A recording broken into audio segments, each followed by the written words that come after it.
So I want to just start by imagining that the gentleman standing in the left panel sees his town as having each of the attributes or qualities in the four remaining panels. That it's a great place for people to come, to congregate, to be seen in public. The streets are thriving, and children run free. They're free range. That the community works for free range children as well as free range chickens. And it's also a place that has become friendly for seniors. We can live in place, age in place, and not have to be moved off to some other place because our neighborhoods work for all people of all abilities all the time. So these are reasonable things, but by the way, this gentleman is in make-believe land. That's Disney World.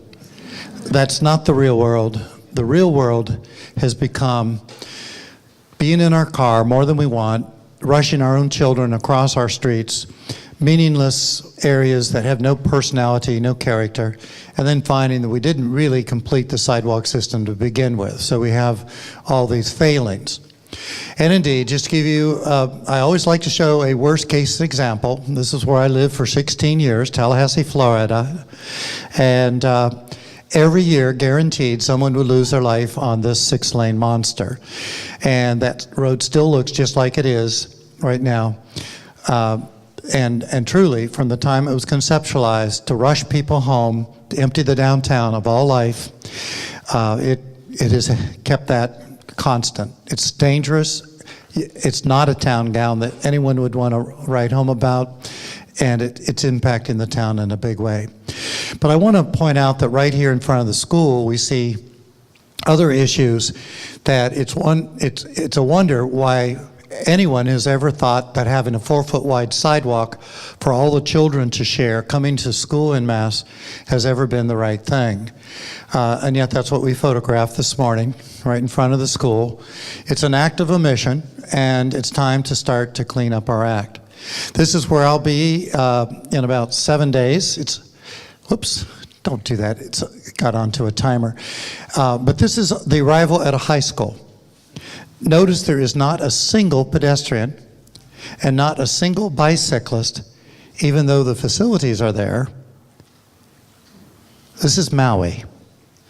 So if you spend $5,000 to head over and have a vacation there, you'll be stuck in traffic because we really failed to stitch together land use and transportation into a meaningful whole. What that brings us to is the realization that this nation has the capability to send people to the moon and back, but we cannot get a child safely to school because we haven't thought through the details. So this is where we begin, this is where we are, and what I'd like to do is make a couple of points here in the opening that all future transportation monies, and I mean all, have got to increase land value. Any decision we make that decreases the value of any property is the wrong transportation decision. We've squandered enough money and we made enough mistakes. This generation, all of us going forward, get to spend the money in a way that's going to add to the economy and build a better life for anyone who would like to be part of that community. And I say this because those who don't do it are going to go bankrupt, and or they're not going to build what is needed fast enough, so we will lose out, and other cities will thrive when others are failing. And that's what we're truly talking about. Now, if we had a vision for this, I would say this one slide describes it. This is a town that's been working with this effort for about 30 years, and this is the result. Madison, Wisconsin, about 40% of their mode share, despite it being a very cold climate, is non-auto. And I just learned last night that Ottawa, Canada, has 40% mode share using transit year-round. So think about that, and that's just transit. And so once we put our minds to it as a nation, we're able to pull off some pretty remarkable things, but that has not been what we've been focusing on. So I like to set forth some images of what people really want. They want good housing nearby. They want good places to go to where they can associate. They want the ability to use their own mobility, whether it's electrical, assist, or every type of transportation for all people needs to work. And I want to show a couple contrasts. The street on the top is Colorado Boulevard. It's in Pasadena, and so is the lower one. It's the same street, but it's different sections. The upper section is yet to be treated. The lower section, they've worked together in old Pasadena, and those sidewalks are so packed, there are waiting lines to get into almost every building. And it happened because people came up with a vision, worked on that vision, and became the most desirable place to go to spend time, to spend money. And truly, it is one of the real success stories in all of Los Angeles that people are there in such a great density because they made it so special for people walking. The cars we see are there because they want to find a place to park so that they can get out and find a place to move about. But also tonight, I want to celebrate our elders, that we need to be looking to building that environment that works for every person of all ages and all abilities.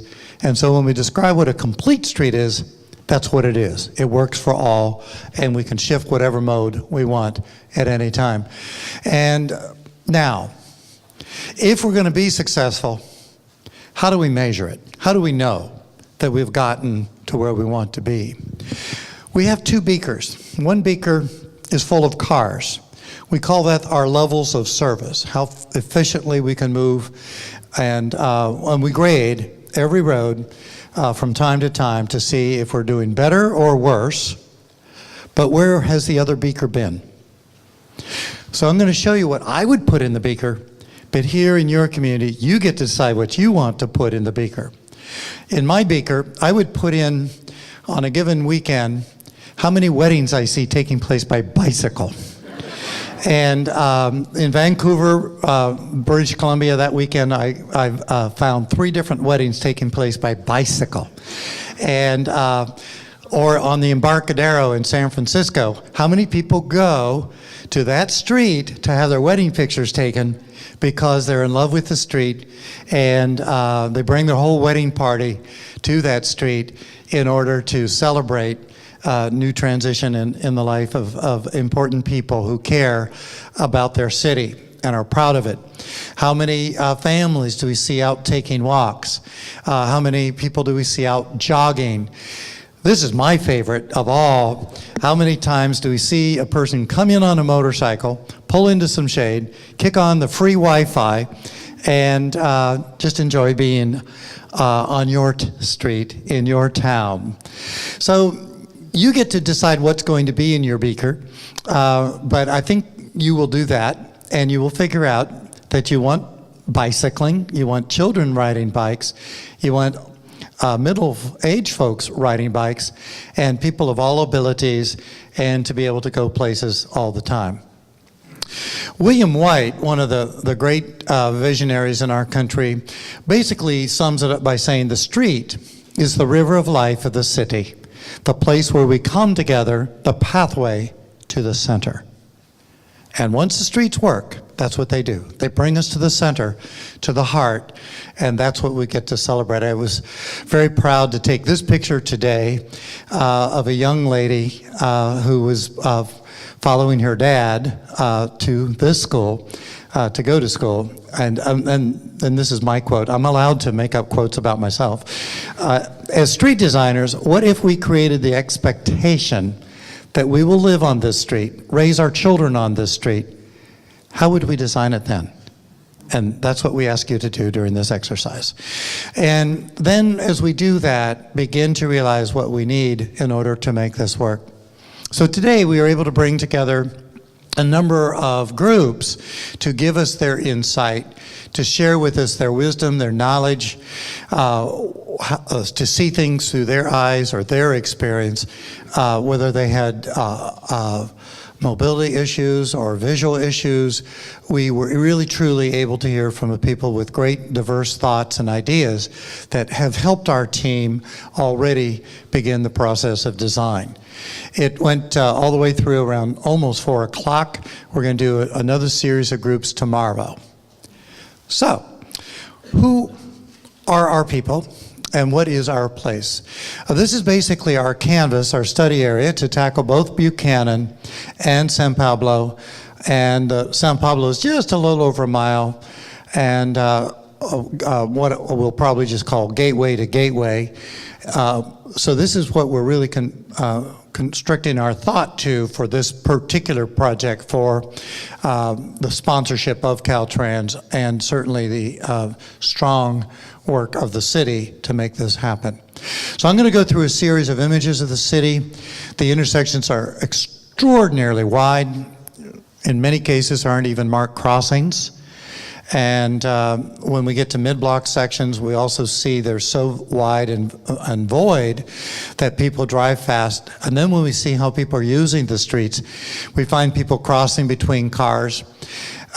Bicyclists are just kind of out there without much protection. People waiting to get back into their car after they've purchased something and cannot get out to get to the door of their car. All of these scenes, including here at the school, children arriving at school, and again, the ability to realize this is what we want, but we're going to have to correct a number of things to have the correct speed, the correct use, the correct sharing of the road, and overcome some of the problems that we've created by just basically banning people from our streets, as we've seen too often. And Josh was able to show you traffic backing up tonight and pedestrians just crossing wherever they could.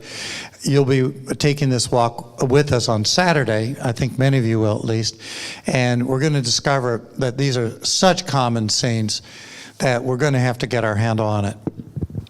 We also talked about security. How secure would you feel walking through a neighborhood where you have no idea whether anyone is watching over you or not? Such as with this mirrored glass and worse, buildings that have absolutely no windows. And likewise, we see sometimes correct use, sometimes incorrect use of spaces.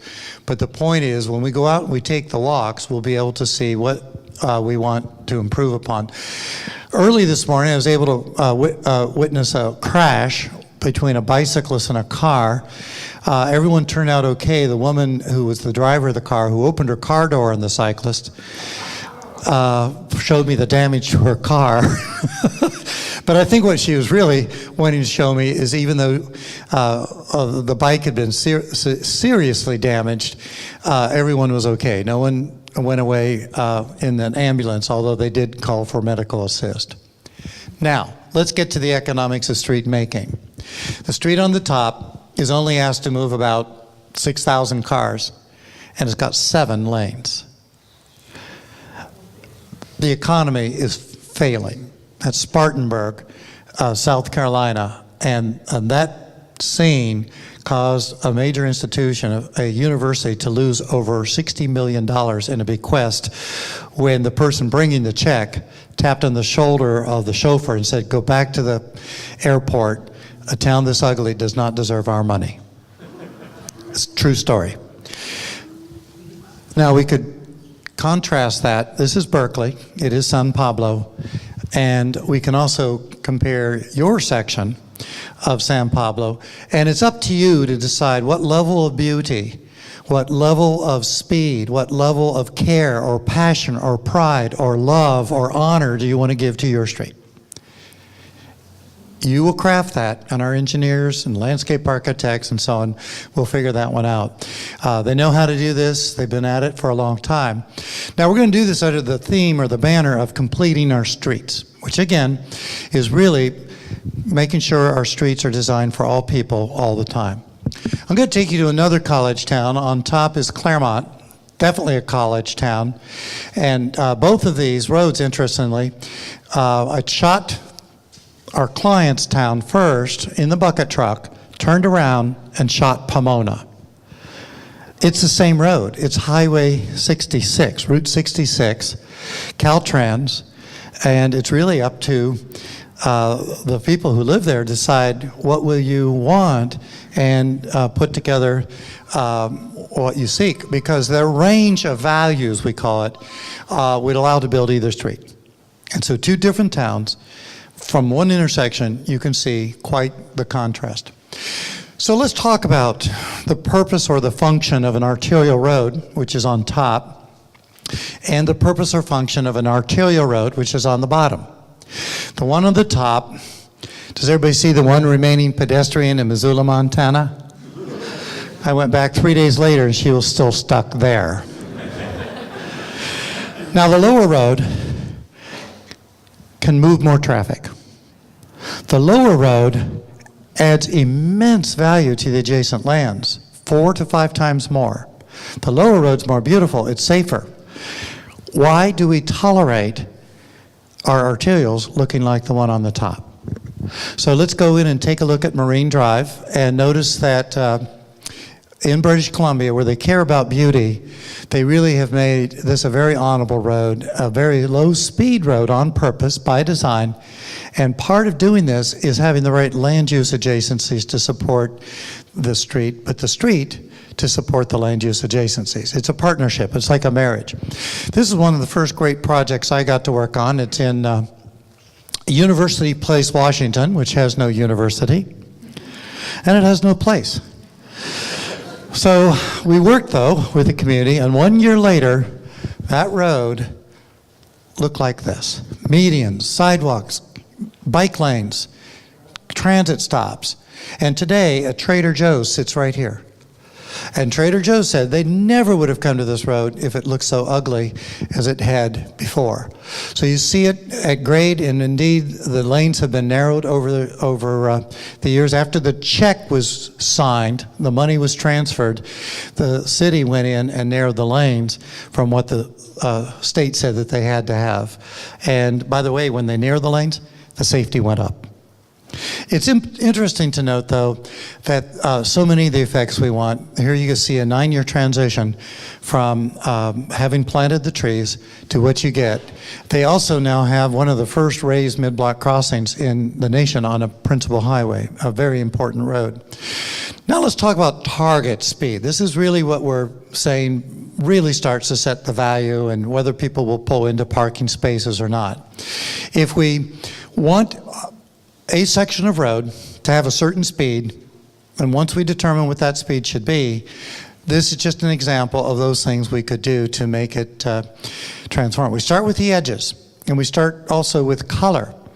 And so notice already we've seen something different about how we would perceive it and drive. We add in the parking that creates a little friction that slows traffic down even more. But the next big thing is to create a vertical wall of trees. That's a huge difference in how people perceive a road. But it still might be a little hot or fast. And so we start to terminate vistas when we can. And there are a lot of tools to do that. It's not just a roundabout. We can do it with other things. And then, finally, and very important, the buildings march to the street and start to lock in real walls and a real sense of enclosure and how people should behave.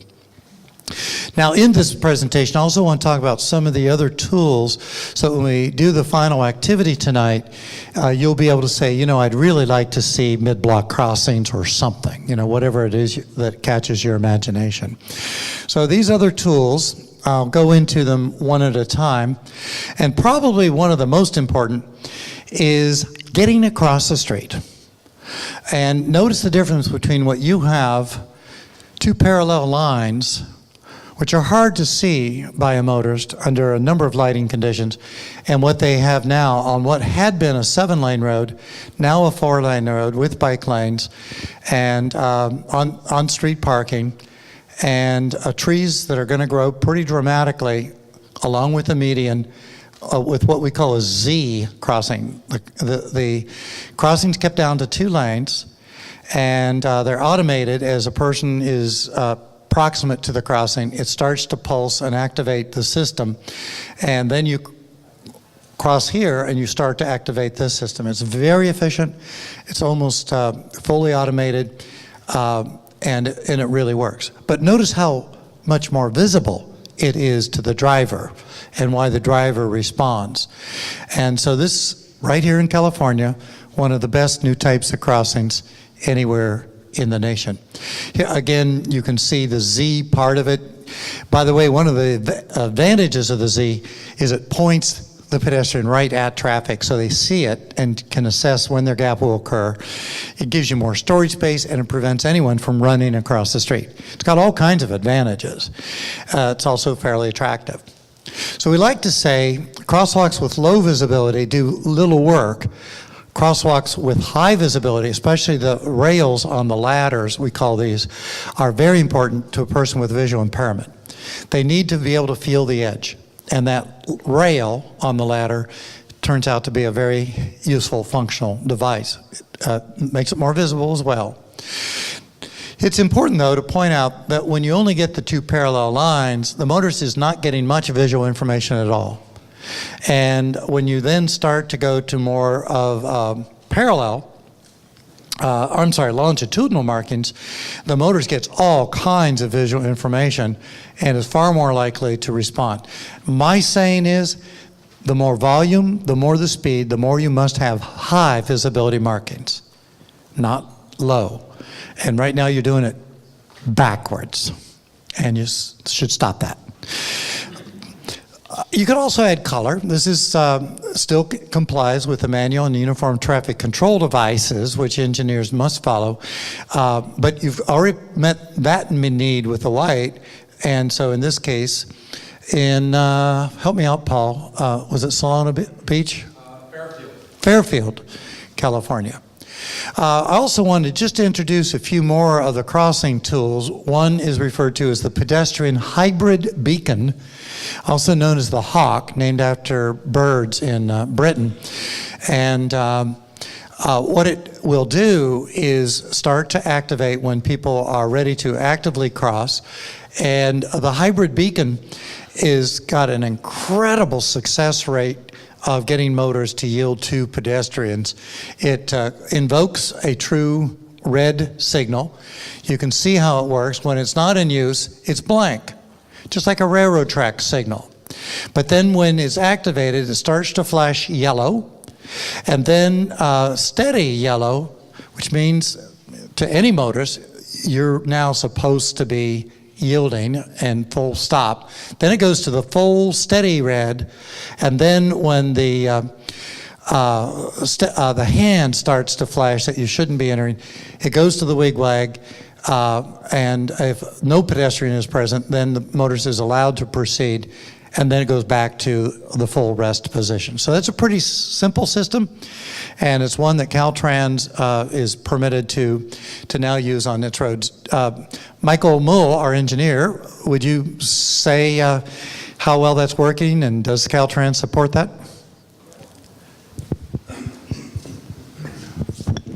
Yes, it's now approved by Caltrans, as Dan just mentioned, and it's been studied in numerous places around the country, not a whole lot yet in California, because it is fairly new to California.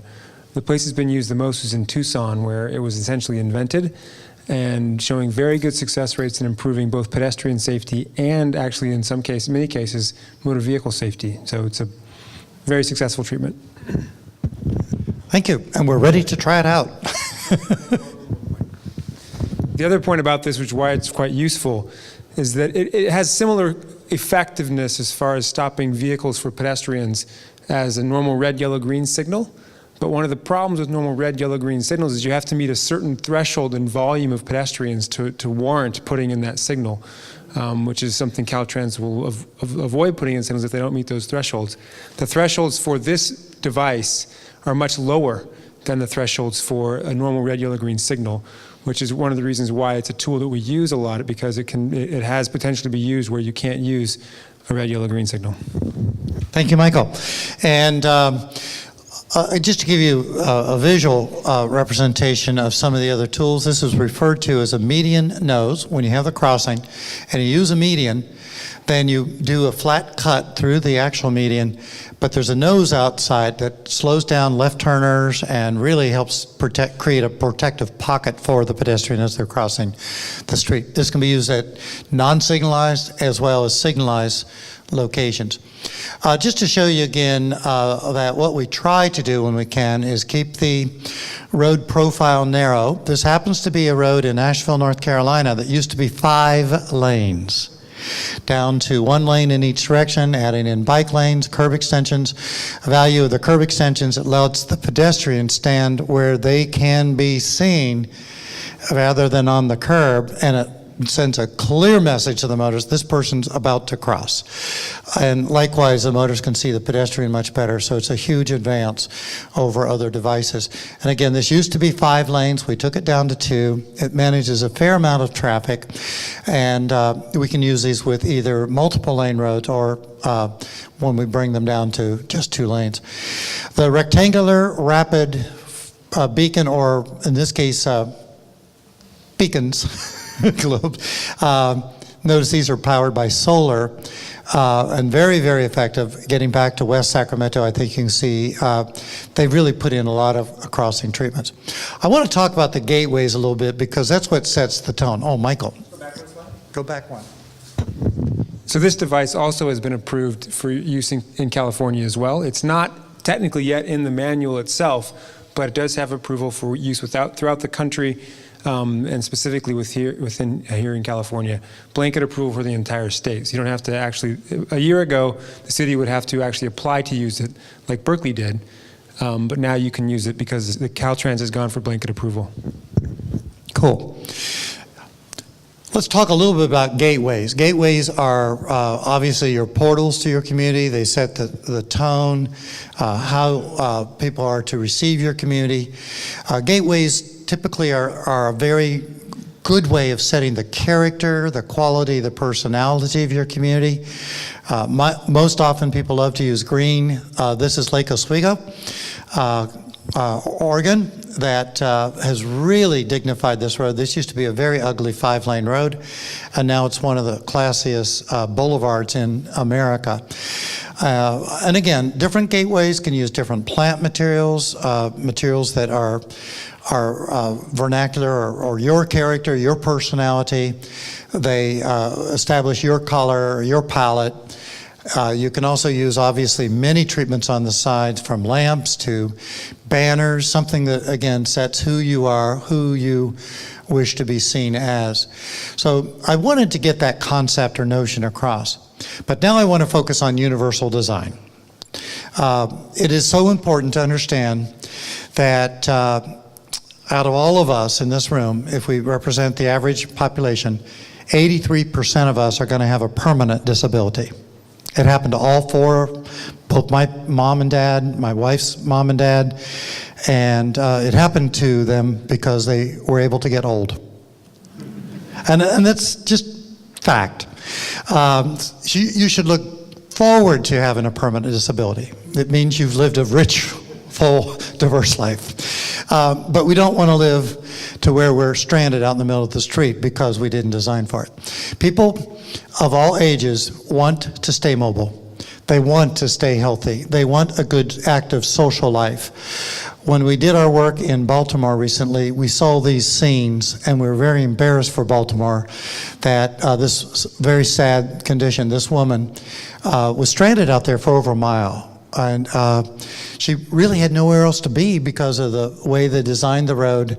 And it's intolerable to me that we would create conditions like that. Or this woman down in southern Florida, and notice the people in the car, having pity on her, but the roads were designed only for them, and they ignored all of the other people. I took this photo over 30 years ago. I assume the woman was in her early to late 90s. And she's doing something that when I go out and I watch pedestrians, I'm looking to see why are people doing what they do. She's doing something we refer to as stealing home. Truly, she knows her walking gait. She knows the signals, won't give her enough time. So she's hedging her bet, getting out as far as she can, and then she hobbles to the other side. This is sad.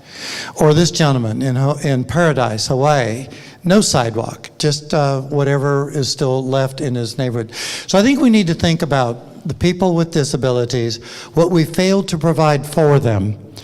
And I only want in this opening section to talk about what it means for a person to want to be able to go places and to do things, whether they're blind or if they have a mobility issue.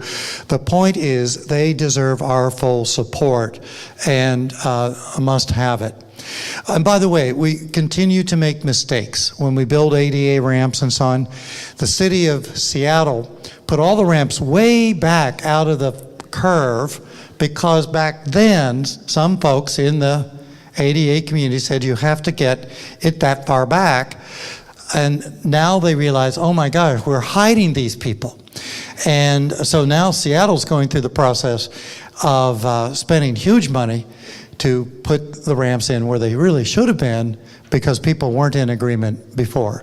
So the science is advancing. We now know that we want to make our streets much more visible and much more detectable and intuitive and line everything up in a way that matters the most. And I'll just introduce a term or two. The shoreline is a term we use to indicate what is the edge of the place you're going to cross or walk along in this case.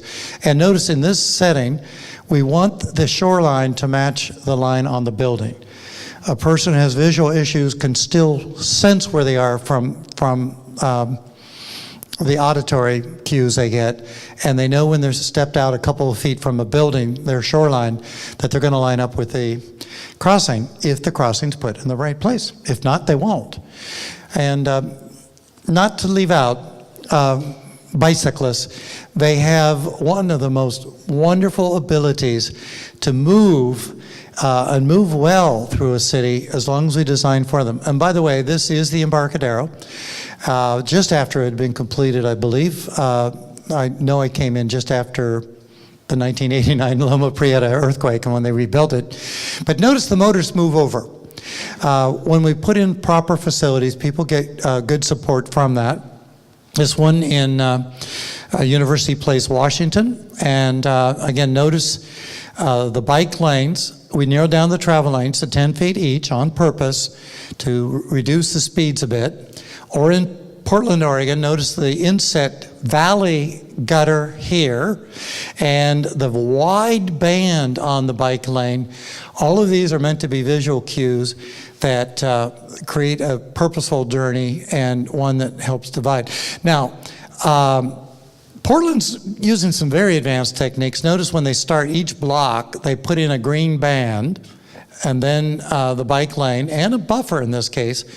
And as we go further forward to the intersection, they move the bicyclist out beyond the right turn. That's exactly how a young man got doored, is that he was actually being forced over toward that car by the fact that there wasn't good markings. But I want to introduce another concept here, just again to show you there's a whole variety of tools out there. These are referred to as green sharrow lanes. This one in Long Beach, California, Belmont Shore. It's a 4-lane road, 2 lanes on each side, 38,000 cars a day. And here's the cool thing. The green sharrows send a very clear message. You can come in this lane to park your car, unpark the car, make a right-hand turn, but do not intimidate a bicyclist. This is their lane. And if you want a more through route, you stay in the centermost lane. And Michael, how's that working? Is that getting good reviews? Yes, but you should mention that it's experimental still. It's still experimental, not ready to be big time yet. Now, I want to prepare us now for the next exercise and really talk about how, as you come together and craft a vision, it's going to allow your organizations, your agencies, your city, and Caltrans and others to go out and secure the funds to move forward. The vision has to come first. We're not talking about the money being there already locked in. We're saying you have to have that vision. And this is a great example of a community that did that. On Father's Day, people turned out. We did the workshop, the work that you'll be doing on Saturday. And within 300 days, they had found the money and they had the bulldozers moving. That's how fast they were able to move. All that got out of place. Yeah, let me insert this real quickly. The character of your town, the personality of your time, who you are, you get to set that. Your landscape architects on the team and others will really help you work together to figure out how unique you want to be. This is Winter Park, Florida. When you see Winter Park, Florida, and you go back 30 years later, you know you're in Winter Park, Florida. And I think that's what you want to do, is make that kind of a statement here, that who you are resonates. And people who leave one city on either side of you know that they've arrived, not because there's a void, but because it's full of the kind of beauty that you create. These are just examples. This used to be a pretty empty street, 5-laner, and now it's very affectionately thought of. It's Bethesda Road in Maryland, or here in British Columbia, Vancouver. All of these roads were former strip streets, and they all came together to create place. This used to be a parking lot, and the owner, developer, became the highest, most successful organic food co-op in the entire Southeast by giving up a parking lot and creating place so people come to celebrate. Transparency, how many eyes are there on the street? Get rid of the security issues by putting in those kinds of buildings at work. And then, of course, come up with the plazas or the squares or the parkettes to really help define who you are, where your central good place is. And with that,